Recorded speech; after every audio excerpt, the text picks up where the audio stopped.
All right, what if you could find a way to lose and not just lose, but maintain a 100-pound weight loss and much more for a decade? You think it could be possible? No bariatric surgery involved here, by the way. We are going to bring someone to you and a methodology that he used and we worked on together to do that. I'm going to introduce you to Senor Ricardo Villarosa, a amazing person, and not only because he did what we just talked about, but this guy's no dummy. Okay, I mean he has a obviously a long history in education, which you'll learn about. He is an attorney. He is a master in business administration. So we're talking about someone that really is going to be able to provide you some insights here on the Reality Meets Science show of where reality meets science when it comes to not just weight loss, but really metabolic health and overall well-being. So, Ricardo Villarosa, welcome to the Reality Meets Science show. Thank you, Dr. Tom. We have been waiting to do this for quite some time. We want to just couch things in a little bit of some history, and if you don't mind, answer some questions as we go along here, because we originally met about really 10 years ago in 2016. Yep. Yes, in the Henry Ford Health System, and we had a unique opportunity when we had brought and Reality Meets Science licensed the five keys, as they were called at the time, or the Flex5 now, and there was a certain referral to our new program that got sent to an old program, but we said, why not? We are flexible, and this has worked for you in the past for the first phase we call transformation, and then we'll have transition, and then we'll have maintenance. So let's just say Star Wars, Empire Strikes Back, and Return of the Jedi. The only three episodes that matter anyway. But the bottom line was, we said, let's go ahead and teach you this methodology for transition and maintenance during transformation, using what's worked before, Yeah. but maybe hasn't stuck, and what was different about all of this. So go ahead and let's go through the beginning history, and then each of these five: psychology, right? Mind matters, everybody sees, right? Obviously, N for nutrition, physical activity. You can see the environments there, and then accountability, and hear it from your story, because it's not, it's possible. You're not an AI. You are a real person. In fact, that's you in the Yep. background there, That's right? me in the background. Yeah. Yep. Maybe as a matter of fact, starting with the mind matters, and your commitment to physical activity, and in a unique set of ways. Not that you don't obviously go to the gym and all that stuff, but you have much more than that in Ricardo's physical activity domain. Maybe we'll get there. So let's let you Yeah. go ahead and intro how this all started, and your experience with the Flex 5. Thank you. Thank you so much. You know, it had been 25 years from early days and being a high school athlete, like wrestling and football, and in my teens being able to get away with all the bad habits between shifting weight easily. It was a game. It didn't really matter how you ate. Training. I had in my 30s, about probably 25 years as I got older, became sedentary when I went back to school. I started my undergrad at 30. So I went from being very active in my 20s and my teens to sitting down in front of books and having to do this for a long time. And so complete change in my environment. My physical environment changed very much. Stressors changed. What I was eating, we can't even call it nutrition, out of the machines and red hots. And so what I was eating was different. And but I was able to pair back to that early history and say, okay, I can train. I knew I did this when I was younger, so I put myself in training mode in my 30s. And with what developed to be what I call the three-legged stool, I found that I could train, um, track, that would be a kind of accountability, and diet. So those three legs They would use give that me word I specifically, use those diet. specific diet, training, and tracking for accountability. Those three legs, I could go backpacking, things that I had done in younger days with my brother. And that became the carrot. That was kind of my purpose, my why. Some people, it's getting ready for a graduation or a wedding or something. For me, it was building towards a trip. And I found when I was younger, I'd have some successes. I've got all the remarkable medallions from all the different places. When you lose weight, they give you stickers, coins, um, markers of your success. The problem was after these trips, after the carrot was exhausted, then you'd fall off the wagon. And so I had this 25 years of this roller coaster, yo-yo dieting, training, and each year, each decade, it got harder and harder. So we shared a video recently of by New Year's Day. Everybody, this is great. This is January. It's the time of New Year's resolutions, and when everybody thinks this is when I'm going to get healthy. And like many others, I still have a tradition of going out New Year's Day and hiking around Kensington. So that's a And I park, did this in right? 2006. It's a local park. There's beautiful wildlife, nature. Um, at this time in 2016, I was 285 pounds. Now, we said weight's not everything, but that's a relevant marker. Um, and was out doing this. But by the time we met in August, it had failed. I couldn't get back on the horse and was at a We're very on low that point three-legged stool. on the three-legged stool. And with the three-legged stool, when one leg falls out, what happens? It all goes. So it didn't matter what one thing changed. If any of those things fall out, it's very fragile. So it's not sustainable. If you have success, as you get older, it's harder to replicate that same cycle. And the lows get lower, or meaning the scale goes higher. So 2016, after decades of thinking I knew about nutrition, thinking I knew about physical activity, we met through this wonderful circumstance where my cardiologist had sent me to Henry Ford, had mentioned you by name, but the paperwork that I had and the person who had the family member who had told me about Henry Ford was going on their older legacy program, the metabolic or the weight loss Hmm? program. Yeah, using And the meal so replacements. these are meal replacements. And so we ran into each other and you said, let's do this experiment. If I was willing, and of course I was, it was a great opportunity because I'm an educator. The idea of learning something and doing was very in line with what I like to do. So for 6 months, I followed the meal replacement program, very low calorie shakes and a strict nutritional program. But every Monday I was with you in the demo kitchen with your former patients from around different places that have followed you, learning about the 5 keys, as we called it back then, So about nutrition and all those things. let's Yeah. give them some context. Yeah, that's so we were in the Henry Ford West Bloomfield is one of the hospitals. They have a beautiful demonstration kitchen, and when we met, and I remember we met in the hallway, and I want to emphasize this.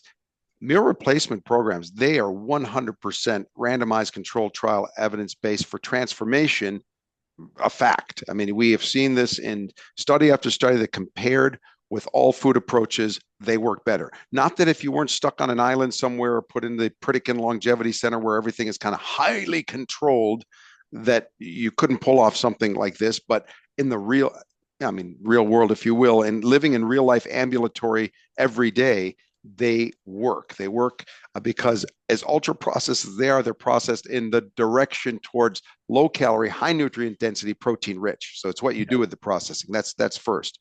My offer to Ricardo was let's build this plane while flying it. This time, instead of during that time, kind of maybe doing something that's been done before, just try this out because Flex5 is really good for maintenance. And we used meal replacements in the program. We didn't make it a requirement. And we hadn't done, let's say, too many people with all meal replacements. We did partial, but I said, why not? It worked for you. There, I was very wary to not use something that worked for you. I'm like, this has worked. It just didn't last. So let's try to partner these two things together, and then we would really be able to foresee the landing of the plane, right? Instead of doing like this diet terrorism where it takes off and it flies into the building, we'd say, okay, now we're going to learn together on how to land the plane. And so, yeah, we did have there were a bunch of patients that did come from Trinity Health over to Henry Ford. And so we had a mix of new and old. Yeah. We had some, and I won't mention who, but we had complete department heads. I mean, physicians in the group. There were nurses in the group, and it was just a really cool experience. So anyway, tell us about During from that point. Yeah. so during that 6 months, I'll mention a couple of things. So we talked about the weight. So in that 6 months, while I'm in the classroom every Monday night, the meal replacement program, I lost 100 pounds, but even more importantly, my biomarkers. I had my ferritin numbers were through the roof. I had walked previously with a cane. The inflammation I had to have different times with a cane, cortisone shots because of heel spurs, because of inflammation in my knee. I don't have arthritis, but I had all the things that the inflammation in your body can take your ability to move around. Life hacks just to get dressed. So this was the quality of life was at a low point. So losing that weight and all the things that went along with it in terms of my metabolic health and be able to increase my activity. Now, during that time, my activity, we'll talk about exercise and need was really walking. It was just getting out and walking. I wasn't in the gym. Ironically, I had signed up for one of those 60-day challenges at one of the local gyms. I went in 6 weeks into the 8-week program and just checked because I was like, oh, let me go to the gym. I'm feeling good. I ended up being number 3 in the nation for that competition.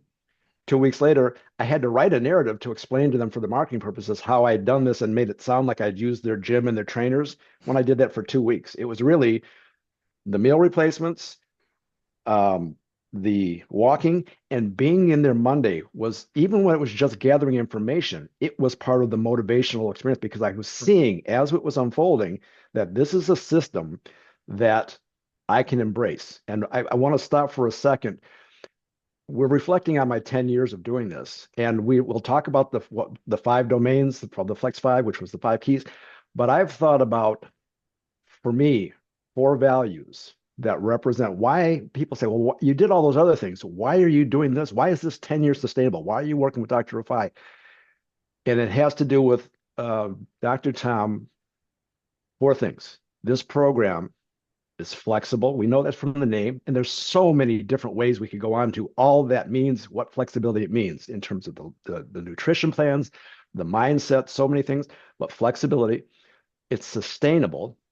It's evidence-based. And this is possibly the most important. It emphasizes grace. What do I mean by that?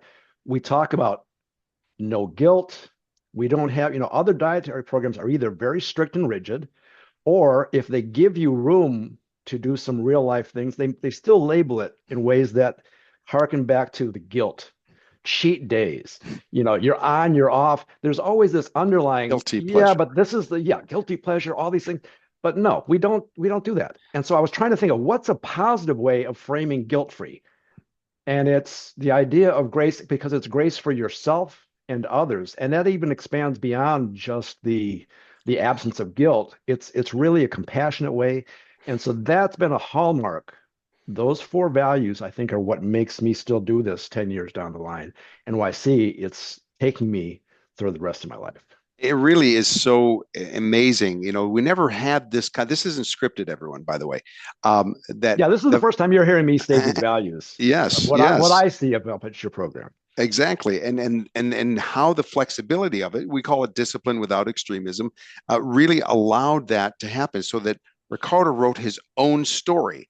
It's flexible to ethnicity, to gender, to age, and this is a perfect example. And from my end of it, and I think maybe this can link some of how we get there. Whenever I meet with someone, whether it's in coaching or whether it's in patient scenario or it's online and in a digital, we really do hone in on 2 pillars initially when interacting, which respects that the agency is with whoever is going to be on the journey. That this is Flex 5 is like a navigator. I would be a navigator, not a pilot. It's not my job to tell people whether something's good or bad, give information, but it's the focus on the why, and like to delve into that a little bit more with you. But also this idea of non-negotiables, that please let us know what room in your house, if you will, this proverbial house, right, we can go in and what room we cannot go in, because we are not here to try to control you. We're here to try to help you with your journey. You tell us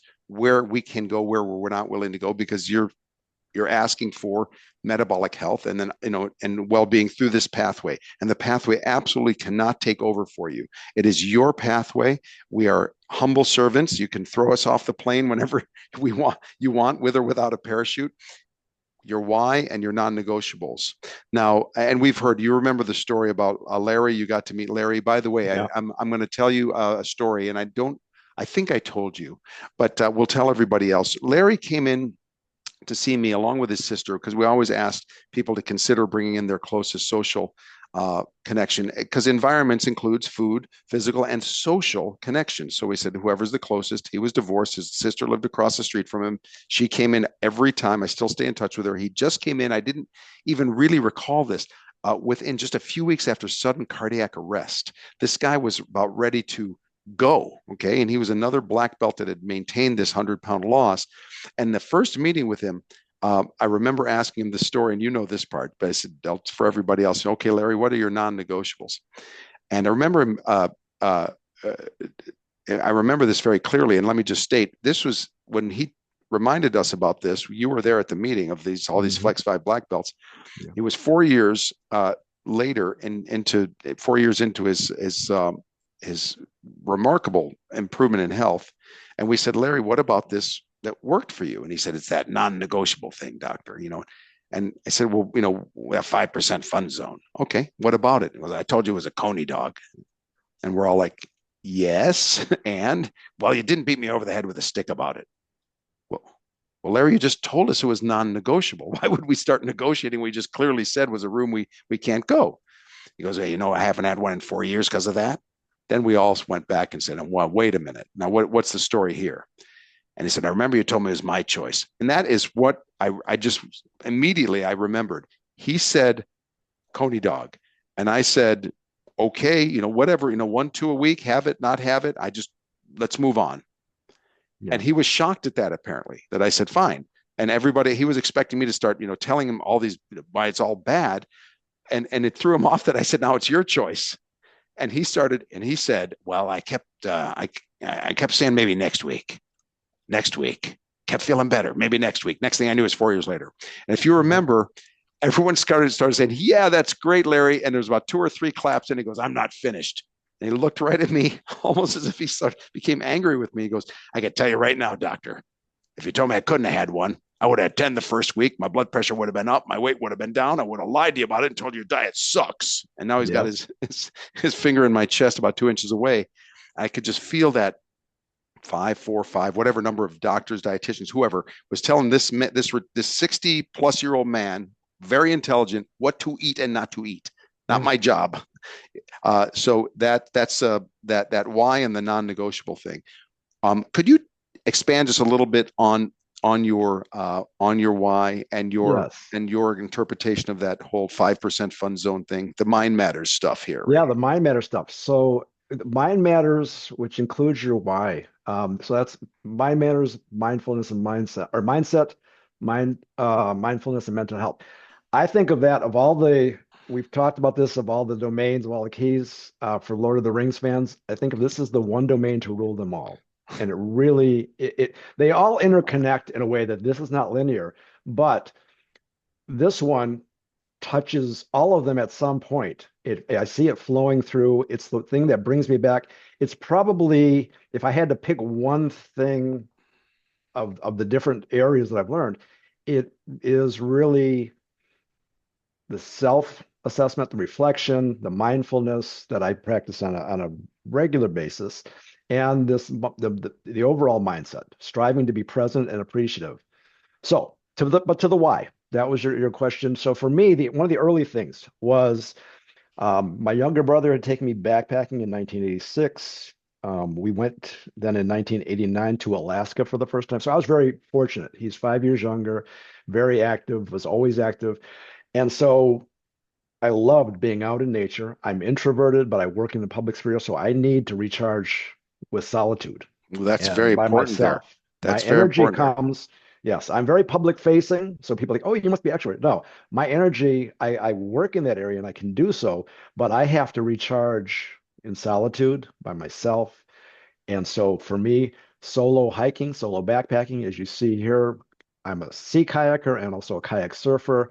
Those are communities that are usually in groups, but I do it solo. And I'm so for that, a lot of the activities that I do, different doctors and friends think, oh, it's kind of an extreme activity. It's not like the extreme stuff you see in sports, but the fact that I do these things by myself, there's an element of risk. Um, So you but have to be for in shape and for it. that's part of it. Yes. So it's something that helps motivate me to be physically capable. The reward and is that it's I get this both the solitude, the sense that, ooh, this is something that I'm achieving. It takes me back to my early competitive days in athletics. Um, but without having to be in a team sport or do things. So it's a better fit for me than pickleball or different things.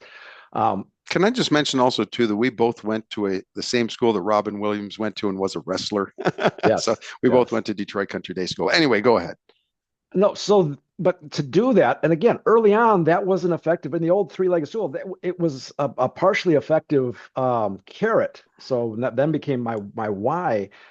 But it wasn't sustainable because I didn't have a system that would allow me. I'm not a professional athlete. I can't afford to have an off season where somebody comes back in and puts me into a program. I've got to have something that's sustainable day in, day out.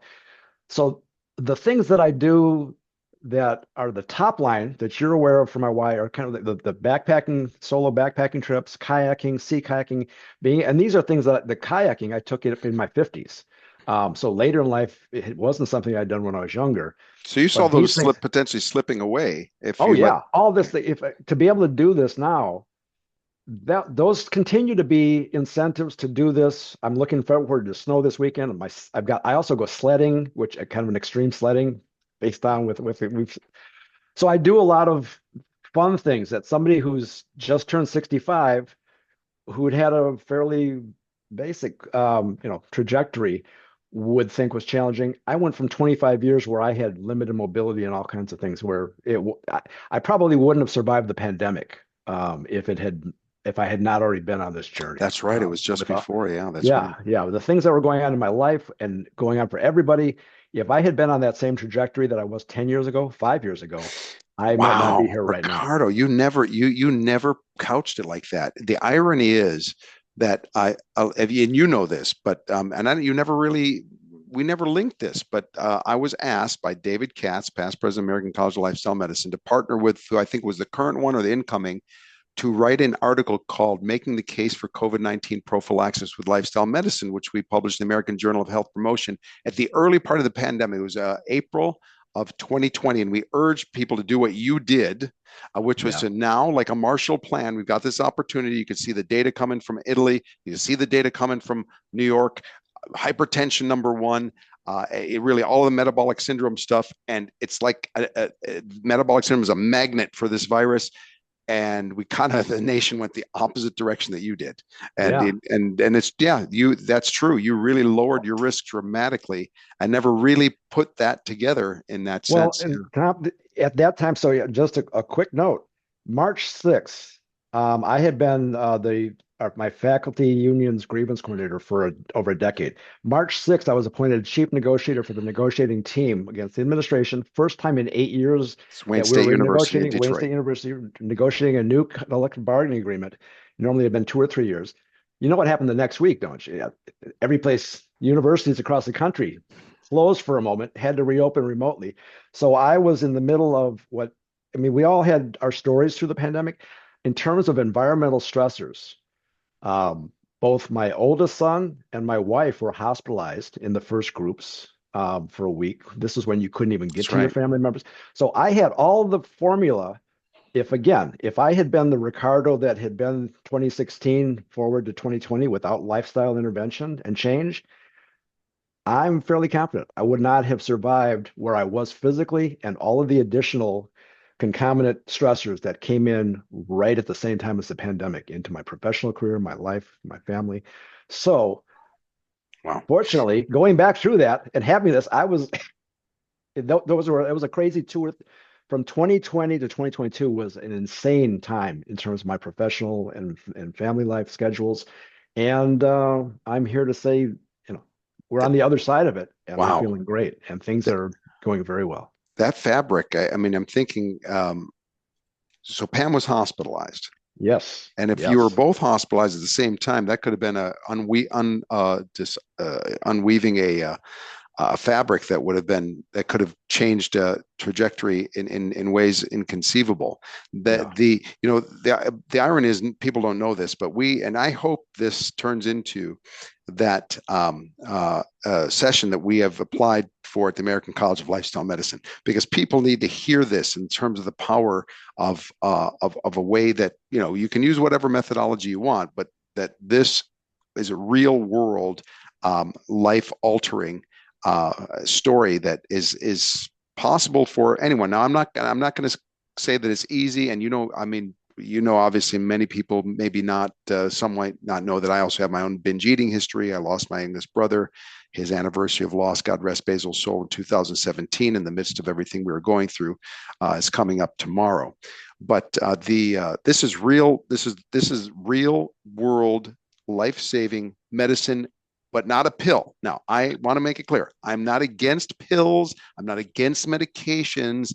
I just feel they are, from Detroit analogies, auto analogies, that those are turbochargers.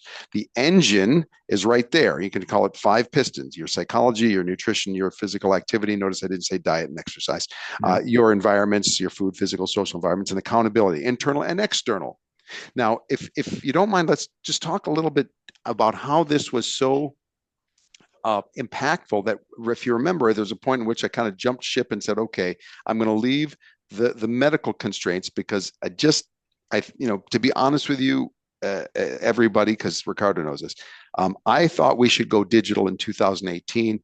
Henry Ford, who we licensed this to, it wasn't they didn't agree, but they just weren't willing to take that step. I didn't have any better of a mud covered crystal ball than anyone else, knowing that a pandemic was going to come and how wise it would have been to. I just thought, this is 2018. We really need to start to scale. And we opened up executive health coaching and then online opportunities through Reality Meets Science. And you said, Doc, I want to sign up for the coaching. I want to go through the 2 years. And we're in the transition phase Yeah. here. So a lot of people don't know that after you've achieved what Ricardo did, that's actually the big, in those 6 months. Now your metabolic health is great. It's all landed in the right spot, but that's when the clock starts ticking for the second phase. Empire Strikes Back. You're using Lord of the Rings. I'm using Star Wars. The transition, those 2 years. And you said, I heard what you said in the accountability class, that it takes Yep. 2 years of maintenance before the odds of long-term success greatly increase. I want to do the coaching program, and maybe just give us how that merging into the Well, next phase. because if I hadn't been with you for that 6 months, what would have happened in the traditional program? It was a great program for what it was supposed to be doing, but you meet with a dietitian, they hand you a phase in eating. Okay, now we're going to teach you, here's some things now that we're not prescribing what you're eating in terms of shakes and the very limited program, low calorie program. Here's a re-eating, a refeeding plan, and make sure you stay active. Bye, or come in and see us, in a few months and see how you're doing.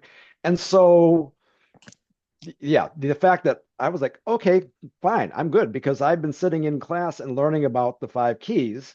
And so I knew that the non-exercise activity time for me, which was at the time the walking, fast forward to now, there's so many different ways that NEAT shows up. When I'm at work, I'm at home in the morning, I'm traveling for business. We can get into that later, but so NEAT, non-exercise activity. We talked about some of my extreme things. I do spend some time in the gym, a little bit. I have home gym, different times, but that's less of my time overall than formal exercise, because I'm able to get aerobic, mobility, um, resistance training for different parts of my body. So I do that to supplement now, and there's different phases where I go in, and we'll get a little bit more of that in.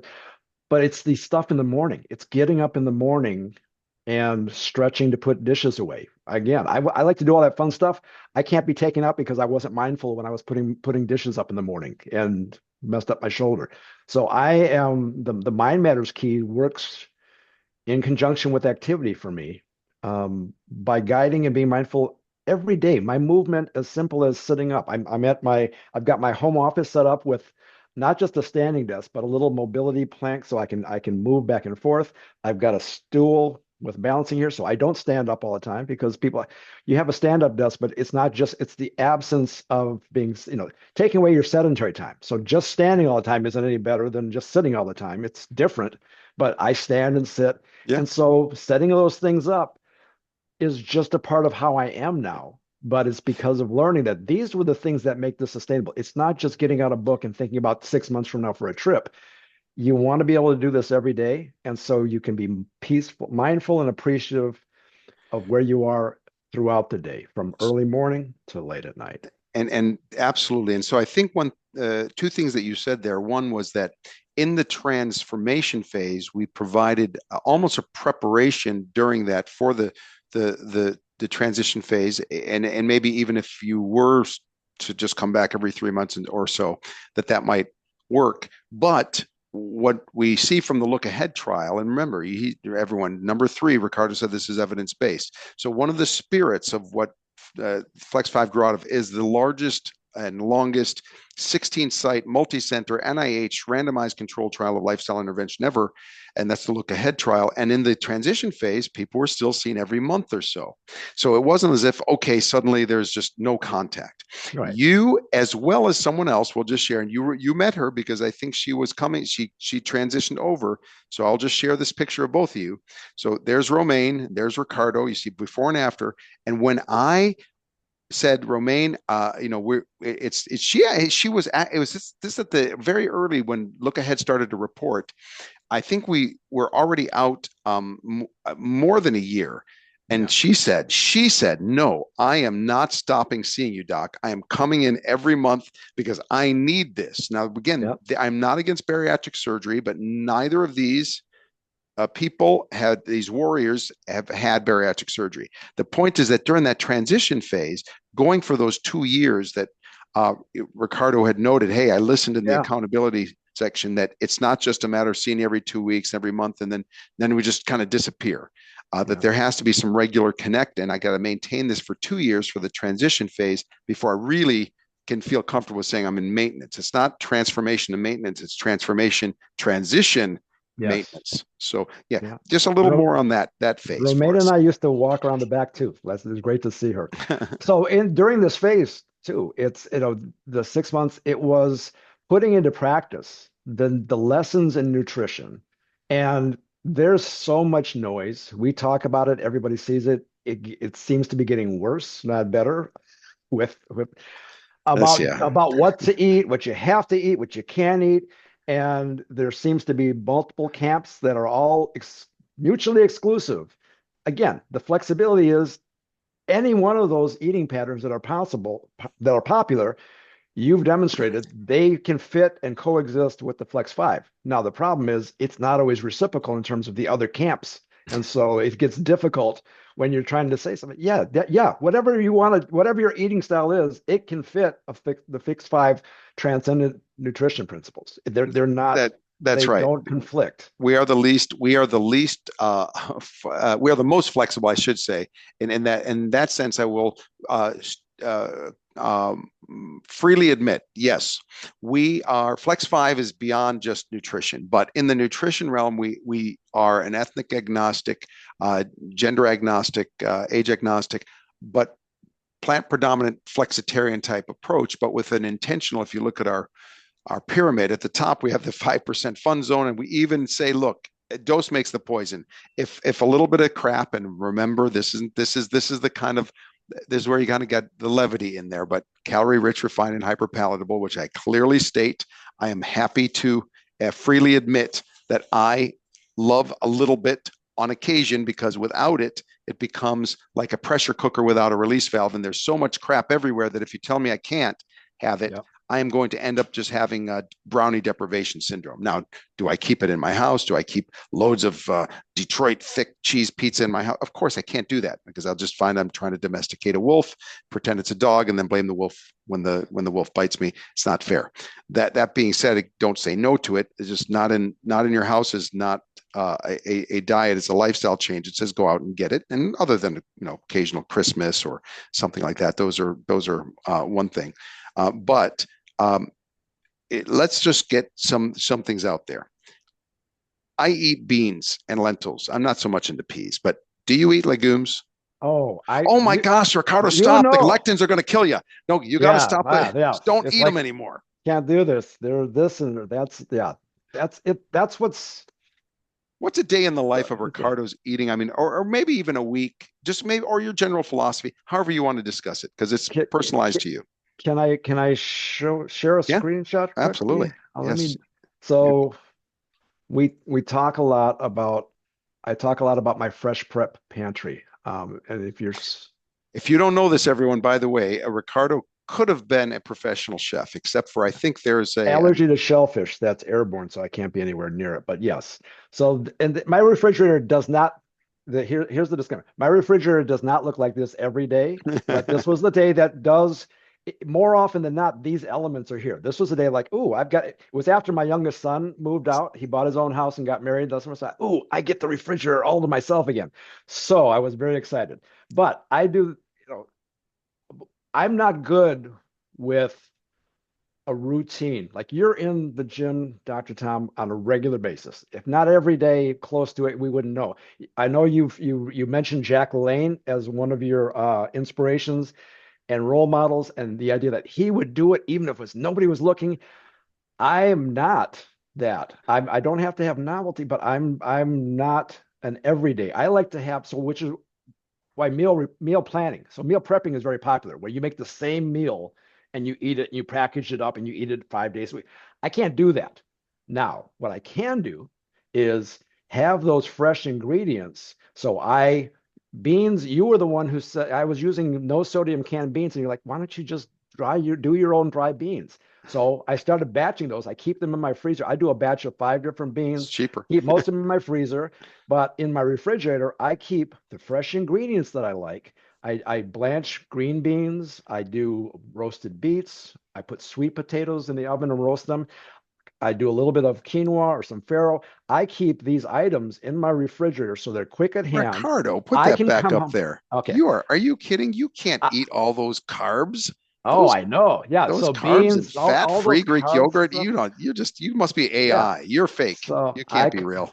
come in and do this. So yeah, because the beans, lentils, and peas, I'll take to work. And this is we talk about food environments. How do you manage that? So these are easy to grab, throw into a bag. You like to say throw shit in a bag. So we grab some of these Just things. I can grab grab something whatever and I throw want it in from the this. bag. Yeah. Think of a deconstructed salad. I'll grab a head of baby romaine. I'll grab some of the little grape tomatoes, maybe a half a sweet potato, a couple of the green beans, and some baby cucumber. I can have that in my office and I'll eat bits of it at different times. I don't make one salad with it. I like the crunch. I like the mouthfeel. I like to have something. So if I'm reaching for food, it's like people chew gum.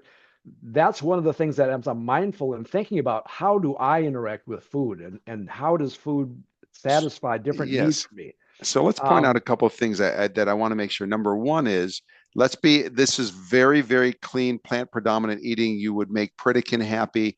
But the truth is, me too, I like some eat red meat. meat once in a Oh while, yeah, right? yeah. So I can. What you don't see here is I've got cans of low sodium sardine. I like salmon, chicken, and one of my non-negotiables was I used to call myself a meatitarian because I there's no meat that I didn't have friends didn't have a good time with, and I also don't I don't look for like oh my gosh if I'm going to eat meat I've got to eat something that's like bison or buffalo, and so all the joy is just red out of the I like the fatty cap of the rib, the marbled cap of the ribeye is my favorite cut. I'll search that out if I'm going to go and have some meat.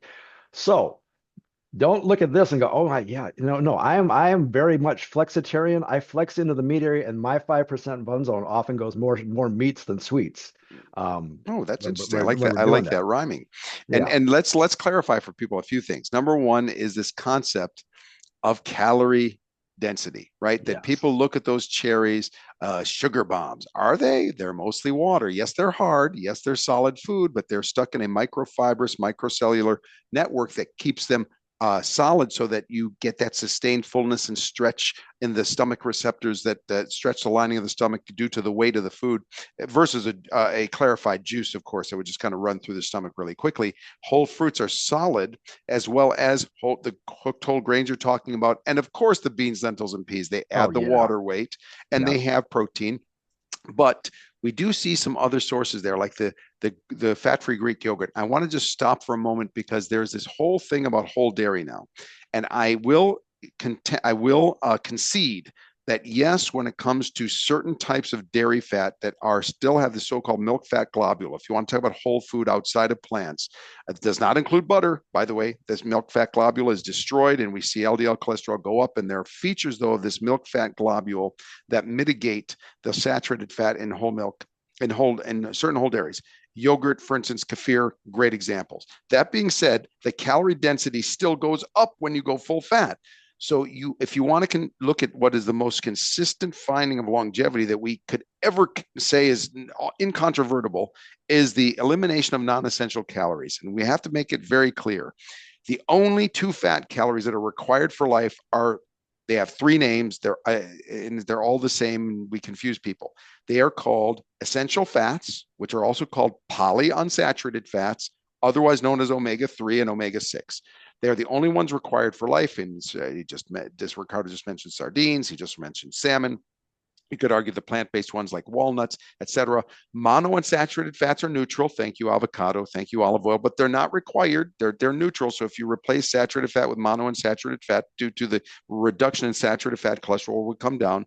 You go from saturated fat to polyunsaturated fats, it will go down even further because not only will you have the effect of saturated fat inhibiting the liver's clearing of the blood of cholesterol, but polyunsaturated fats actually enhance the liver's ability to clear the blood of cholesterol.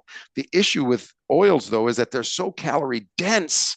Any oil, I don't care what it is, whether you can talk about, by the way, from beef tallow to olive oil to grapeseed oil, whatever, all these extracted fats put in liquid form are going to be very calorie concentrated as far as quantity of calories. And no matter how healthy a calorie source is, if it's overloading you, you're going to go into a risk zone. You could argue less risky to have crap foods with soybean oil than butter, but still, you're now doing guilt by association because as seed oils went up, we delivered a mass load of calories to the United States, and there's guilt by association. When you control for calories, you get a better effect from polyunsaturated fats than saturated fats, metabolically speaking, cholesterol and so forth. But how about just cutting out non-essential calories? And fat-free Greek yogurt tastes creamy. It almost tastes like full-fat sour cream, especially that brand, which we are not getting paid by Faye. No. Yeah. So anyway, I use it in place of sour cream. I do one of the things that Costco has a honey smoked salmon. My family loves it. I'll make a platter, use this as the sour cream, and then I'll have crackers and grain crackers for those who want it. And also you see those bell peppers. I love to put that. I'll have that on cucumbers and bell peppers. And so you can have that, part of that with the going back to the grace is my family goes on different parts of this journey with me, but we don't have to have two separate eating places. And we can all incorporate having sitting down together for the same meal and not like, oh, I've got my plate of stuff and you all have your stuff. There's ways to bring that together. One last thing, because this looks like this is such a curated refrigerator. I also will take these going back to what you for both calorie density and volume and for sodium density. That was one of the things that I before meeting you, I didn't pay attention to sodium in the ways I didn't like because I don't like salt. I don't use table salt, but I use spices that have salt and never thought about until I learned from you all the hidden salt in so many things that we have. So now I'm very dialed into sodium density, which is one of the 5 principles, but I like dilution. You'll notice there's the arugula, the greens. I use sometimes frozen mixed vegetables, beans, and add those to a lower sodium, but they're hard to find. Frozen meals. Again, the idea isn't I make everything from scratch. I know when yes. people are coming home, they don't have time to go and make everything from scratch. How can you do things that have a fresh pantry that you can all these things that I talk about going cold, make great stir fries too. Or if you've got the base of some leftover food. Maybe you had some leftover chicken, something that you want to throw together. You can do a quick stir fry, or you can take a frozen, there's so many different frozen dinners. We're not going to do a shopping tour, but if you can find a frozen dinner that you like, that is usually smaller volume, higher in sodium, but now you batch it with these other things, you've taken care of diluting the sodium, increasing the volume, usually balancing the calorie load of these items are low. So you, even if you have some higher calorie pieces with a sauce or a meat in that dinner. And so, yeah, I don't, Yes. this is my pantry. This is So not my exclusive source of food. This is the pantry that I use. It's a you fresh pantry. you mentioned some things that were so important. You mentioned dilution as a solution for one thing, and I will unabashedly say, and they don't pay us to tell you this either, those healthy choice power bowls are right where you're talking about. Their sodium, if you just look at the sodium, they're in that border between medium and high, but they're much lower than the rest of the items, Yes. sometimes 50% less. Yes. And if you complement them, but a lot of That's the the, times with that fat-free Greek yogurt, for example, or you can add any type, volumize with vegetables. You have something where there's a lot less prep time, maybe not zero, but you cut the prep time a lot. And by the way, I like they have cardboard bowls and a lot less plastic, blah, blah, blah. yeah. That's just one example. The other thing that you mentioned that was really important in the uh, Volume of food. yes in terms of that volume, the the calorie density issue. I guess I didn't we didn't explain maybe the way that we could. People eat a, a, a relatively fixed volume of food per day to be satisfied. It's one of the, not only, but one of the most important parts of satiety, or feeling satisfied, is that you're getting enough volume. It's around 3 pounds of food per day. It's a little less for women, a little more for men, and everybody has some individual variability within themselves. But if you just ask someone to cut by what they eat calorie wise by just eating 30% less volume, it will not work very long. People will just be hungry and dissatisfied, and they will end up filling that volume. So foods run from 100 or less than 100, some cases, calories per pound to 4,000 calories per pound. Obviously, the oils and the extracted fats and butters and clarified butter, so forth, is way out in the 4,000. And your leafy greens are even under 100 calories per pound. And what you saw in Ricardo's refrigerator had a lot of, and the yogurt too, also still high water content. Fish, chicken breasts, if they're not deep fried in oil, I'm just talking about the flesh itself, 70% water, maybe not 80, 90, but still mostly water. Now, if you dry it out and turn it into a raisin, or you make it beef jerky, although I guess that would still be chewy, but typically needs a bunch of salt. But the other aspect these things will get you full and fewer calories. The other thing you mentioned was the sodium. You were on, and I will let you talk. How much Oh, less is your overall medication reliance? Imagine if you added 10 years, by the way, and you were yeah. still going, but tell us about the blood pressure part. So for years, I was on a variety of pressure medications, and was still at like 150 over 90. High, ridiculous, and with medications. At one point, I was on 120 milligrams of nifedipine a day and losartan Calcium channel blocker, angiotensin receptor blocker. with a diuretic. Mm-hmm. Now I take 30 milligrams of nifedipine a day, keep the losartan, like I already 25%. said, yep, and with no diuretics or anything. And So two-thirds reduction and better blood pressure. yeah, my blood pressure is usually like 120 over 70. I get blood. So on It two-thirds goes of the it goes medication, from your blood between pressure is 120 and twice as good. 130. It fluctuates. Yeah, no, and so yeah, but that's That's from great. learning about sodium, learning about potassium, the power of potassium. That was something else that I learned from you. That again, thinking about these things. So the transition was built on the 6 months of paying attention, learning, relearning, learning for the first time about a structure and a system that works together, weaves well. And that's how I started my transition after the loss in January of 17 to go forward. And then again, have just continued to reflect, build, and use that. But that framework, there's different things that I've done and I've adapted more of it and made it my own, but it's the framework that's there. And I looked as getting ready to talk, I was reflecting within that framework. So I went through each of the 5 domains, thought about the different zones, like you mentioned with the environment, Yes. Let's food, expand on that. social, and physical. So there's 3 zones under environments. Food we've been talking about. I've modified what's in my home. You talked about that. Say I do the same thing. There's things that if there's something I'm going to have, I don't keep it in my home. How I did your family modify what's in react to my home. that though? Link the social and the Oh, food environments. well, Like, how did you have this again, conversation? I couldn't clear my home of everything. So we've clear spaces. And part of it is, and this is so we haven't talked about willpower. Have demonstrated and have a very strong and am known for people. Wow, you have amazing willpower, but it doesn't matter where you fall on that spectrum. It's still finite, and if you're using it up and using that capital, it's not about not having it. It's about keeping it for when you really need it. And so this is where, in that environment, I set up where my eyes are going to be and where I'm at, and so I make sure I've got something like that pantry. So I can stand to have some of my things that are, like salty or crunchy things that I wouldn't would have a more difficult time if it's either in a different refrigerator because we've had a second back place, and I've got something when I open the door, oh, this is in my face. And so part of the training and ability is I have to use a little bit of willpower, but I use that judiciously, and I've changed my environment so that I only need it when I need it. I don't always have to be burning willpower because my environment is constantly flooding me. Yes, yes. I move things, the things that I can control, I do. The things that I can't, I make sure I've got an alternative.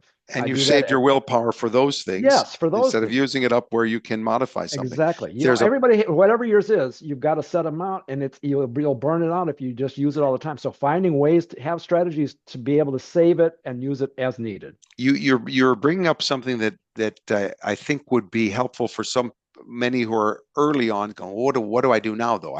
We have an example of one of the I think we discussed one of these clients. And by the way, so Ricardo does some great coaching. So after this, we can give some contact information if you want to reach out to him and get a really good life coach for something like this. The one of the ones I'm working with as well is earlier, has 7 kids and can't suddenly change the environment. So what we discussed was, and I noticed he was eating very light in the early day. He thought that was healthy, right? It was healthy, but it was really light. And I said, sir, you're about to walk into the home making food for 7 children. I think we might want to think about not necessarily going on such fumes in the early day. And just before, if you can't modify your external environment, how about your internal and have this shake just before you leave Yeah. work? Oh, yeah. And that way it won't ruin your dinner. Believe me, it's still everything will be in maybe you'll have half the amount. We don't know. You'll come back again. I'm not going to say 3 months. You'll come back. He's in the beginning, so we'll see him within 2 weeks, and he will try the whole approach: stop, look, investigate, plan. Right? If you slip, it's not a crisis; it's an opportunity for you to stop and look at the situation. SL, investigate where there's an opportunity to tweak, and then make a realistic plan and try it. It may work, it may not work, it may work halfway. Just like a gold medalist on the balance beam, you must accept that you have to fall off many times to get that gold medal, and then over time you can have a discussion with the kids. So I want to link this back to you because we said this is probably going to be a transition. For instance, to get to where Yeah. Ricardo is from where you are, there'll probably be stages to get there, Oh, and you yeah. don't want to create war by making everything happen immediately all at once. Well, and that So goes how back did you get to that? Was that there a goes back. transition? Yeah. I mean, that goes back to that value of grace. I'm changing my life. I'm not changing everybody around me. So they made it may change just by example and by different things, but I couldn't do this and say, okay, now you're all in my church. This is where that's even with War. family. This is That's not religious we're war. yeah, we can't do that. So again, for food environment, I would make sure that the things where I spend a lot of time, car, and because I used to snack in my car. I'd grab a bag of no salt chips. That's So I'm me. like, I need some crunch. So we always have that little bag. So I'm never feeling deprived. I like the volume. I keep my volume up. So for me, it was keeping that volume up. I'm also the one who cooks for all the family gatherings. So social. So we're Well, that's shifting cool though. from the food environment is like in your home, your car, your work, travel, business, whole Yes. thing on business or pleasure travel. We can go into that some other another Well, definitely. time. Wait, no. Hold on a No, second. I So mean, no, a little let bit later on, but yes, don't forget it travel. because that's Yes, important. yeah, I'll People get bookmark thrown that. off on travel. Yeah, those things that early on can mess up your routine and think, oh, I was doing so good, but now I have to go someplace, and there's going to be, and that blends into social. which is again who you're. If is it at a party? Is it at work? Is it a work function, a family function, something that's not your usual routine where you're not controlling what's presented in terms of food and availability and so one of the things is learning to bring stuff with you, or if you can't, eat before so that you're not. There's an old thing like don't go shopping in the grocery hungry. That's Yes. it's the same kind of thing. Don't Can I mention go. two more? Yes. If you walk in, we call it survey the buffet and then good buffet behavior, which is Yeah. just at least agree to yourself that you'll look at everything before you start. Just check out everything, see right on the spot what are my Yes. non-negotiables, so on. Then after you've done that and you get your plate and you've chosen what is really your moment of silence and joy, great, good for you. Then maybe you think about sitting in the living room and watch the football game or whatever, not necessarily right next to the spread.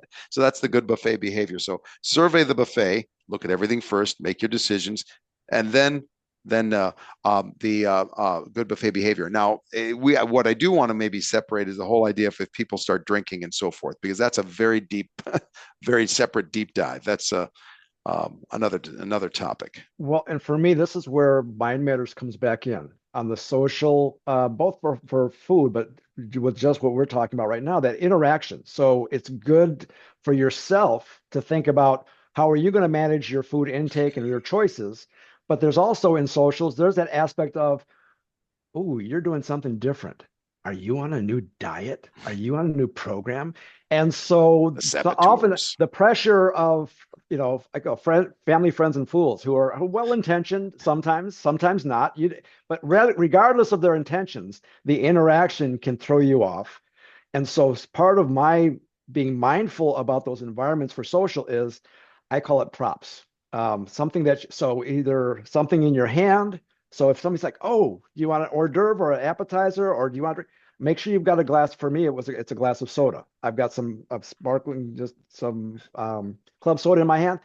Oh no, I'm set. I'm I'm good. good. You don't have to say, oh no, I'm not eating that. I can't, you can That's an avoid, you interesting can be trick. That's mindful cool. about how you go into these social settings and not have to set up what could be for you distracting or awkward conversations and have to get into all the back and forth we used to hear about it on Monday nights. Like, wow, I'm going here and my sister, my friends, my somebody, whether they're just curious or they're really not happy for you, or they've seen that you're making some progress and they either want to, get it Yes. from you or say, yeah, but it won't last. Whatever those things are, being mindful and using the mind matters keep be in conjunction with environments around the social is something early on I think is even more important because that's what the stories we hear are people who, yeah, I was doing so good, but I had to go to a wedding. I had to go to this thing and I was ready, but then peer pressure or whatever other type of social pressures that go along with it. They It's have not people have a just the lot of change. challenge. They have Yeah. people have a lot of challenge. I remember too, you were in, I remember you were in one for sure. We had a whole discussion and almost we were doing a mock acting uh, Yeah. about Role just saying play. no Oh, thank you. yeah. That was so hard for this one. She was having such a hard time just saying no thank you that we said, okay, we're going to just have this whole role play. I'm going to be the person, then you're going to be the person, and we're going to just feel this out so that when you can finally just get it out. And she came back and said, I couldn't believe it. It wasn't that hard to just say no thank you, but I did have to say it two or three times. But you just have to be very. Then it diffuses or it extinguishes, excuse me, the other person's behavior eventually. But you have to be consistent with it, because Yeah. if you then say yes after saying no thank you twice, now that's almost like gambling. They're gonna keep coming back. It's a real challenge because a lot of people who are um, they maybe they're in pre-contemplation. We talk about these stages of readiness for change. Pre-contemplation is what I call, I don't give a shit. Why are you talking to me about this? The contemplation is I'm willing to explore, and then obviously there's the preparation. They're ready to go. Some people that are in that preparation or that contemplation or pre-contemplation, and you make a lifestyle change that something triggers into them something they know they feel they should be doing, if you will, and then they start to project their anxiety and guilt on you. And that is something you have to understand. It's not you, it's them. And it's so don't like water off a turtle's back. You Mhm. stick with the no thank you. Leverage that prop that Ricardo's talking about, because those things aren't cheating. That's being smart about how to be able to deflect. Do you want to go into a battle without a bulletproof vest? I don't care how good you shoot. You should still How good you shoot your no thank you. Still have a bulletproof vest on. Have the prop too. Have a no thank you in the prop, and you're Yep. probably going to be a lot better off for the saboteurs. Or you call them fools. What was that? What was that line Family, again? family, friends, and fools. Family, friends, and fools. Okay, The I three say F's. supporters versus saboteurs, but you got one in the middle there. I like that. So we See how mentioned flexible it is. travel. Yeah. We touched on come back to travel for business or pleasure. Now, this is one thing that you and I both have posted, and a lot of the when we're doing executive coaching, especially people like I'm doing great again. I've got to travel for work. There's airports, there's hotels, there's business meetings. One of the things that I've found, and I use this both for business and pleasure, is if I'm going to be in town for a few days, when I get to I take stuff in the airport, try to make sure I have something that a plan. I'm not hungry in the airport. I've also got something that I can eat, whether it's fruit or a shake. I'll carry something so that I can have, I'm not hungry in the airport. At the hotel, though, I look for combining my activity, changing my environment in that setting, and my especially my food environment. And we'll go and find a Whole Foods or a local market that I can and I make sure I have a small refrigerator, and I'll stock with as a few of the items you see here that I know I can mix and match. And so again, I don't have to be relying on the group meals. I can go in, not be hungry, socialize, especially because I also have my food allergies. So I have to be very mindful of what I do in group settings. But that's there. And then finding, conferences. We go to conferences and the elevators are always jammed. And how often have you sat in an elevator, standing around, breathing on people, and there's a stairway right next door? And so I build enough time in, so I'm not rushing, but I try to go up and down, and I often try to get a higher floor just so I can get it. So I'm not gonna, I mean, I may or may not get into the gym at the facility, but I'm gonna be doing stairs just on my way in. So it's that non-exercise. It's great if I love it if I can get in, I can get some sets in at the fitness center at a conference. But regardless, I'm going to get up and walk in the morning, see a beautiful sunrise if I can, early enough to come back, have some food, and before conferences start, and I get some great. I love sunrise shots, so I go wherever I'm at. Walk outside, get sunrise. At a minimum, I'm doing some stairs. I'm not waiting in the congestion after being all day and getting frustrated waiting for elevators when there's a perfectly good stairway right next door. And even if I'm not in a place where I can go up X number of flights of stairs, I can go up a couple, get off on somebody else's floor and catch the elevator, and it's usually not as crowded, and you can get in as That's a one good point. Yeah, from there. So a lot of you don't have to go up 10 or 20 or 30 flights of stairs. You can go up a few, and when you get tired, take the elevator up. If you yeah. don't, if you're in business clothes and you're like, I don't want to break a sweat, this isn't supposed to be a workout. Take a few, pace yourself and Yeah. get up, but you're still getting those incremental. It's about finding ways, and this is where mindset comes in with my activity. It's really finding ways to dial in neat where you're just like, oh, here's a little activity snack that I can go and do this. And it all adds up. We used to Yes. think it was 30 minutes of exercise. Then we said it's 15. Then we said it's Yeah. 7. And now we're realizing it's like 1 minute. I'm going to make the case that it's everything is accumulated and it's probably better to distribute. And by the way, on the way up too, oh, it's on the 11th floor. Okay, fine. It's not a crowd. We'll go up to the ninth floor and take 2 flights. Right. Whatever. Build Yeah. it in there. But what Ricardo has mentioned, we've covered all of the 5, other than the activity, Accountability. is well accountability. We Oh, yeah, a little definitely bit. Yeah. we're going to go into that maybe a little bit more too, but not he's mentioned NEAT or non-exercise activity time. Now I know the scientists are there. It's non-exercise activity thermogenesis. Not okay, fine, whatever. Nobody understands what that word means. So I don't use words that people don't understand. Non-exercise activity time slash thermogenesis, however you want to put it. Um, what Ricardo is talking about is every opportunity you get looking at these longevity hotspots, Sardinia, Nicoya, Costa Rica, gardeners of Okinawa, the goat herders and sheep shepherds in Sardinia, the farmers of Costa Rica, whatever. They don't exercise. They have a lot of natural movement distributed throughout the day. We can't become goat herders and sheep shepherds and farmers in Costa Rica, but you can find ways and just don't discount them. I know everybody talks about moderate to intense physical activity. The low levels are the cake. Then you can seal the deal with some exercise, and we could talk about flexio training, meaning flexibility and strength. Well, flex stands for flexibility and flexing, so resistance and balance. And then EO is obviously cardio. Great. You need less than you probably think. It's more consistency that matters. But the non-exercise activity time is where people miss out. When you sit all day or intense exercise, by the way, both ends of the spectrum increase appetite more than distributed light movement. We've seen this from Bangladesh, same American Journal of Clinical Nutrition, from decades back to the United States, decades later. There's this U-shaped curve. If you're sitting, Yeah. calories go up. If you're high intense or high volume activity, that makes more sense, right? Calories would go up. Why does sitting increase appetite? Stressful hormone. Who knows? I don't know why. I can't honestly tell you why. I just know that we see repeatedly people that are chronically sitting eat more. So if you can find what Ricardo's doing and distributing that movement, and you see me popping up and down here, it does add up. If you just trust us on that, especially in the beginning of a lifestyle change journey where you might not want to get in the gym.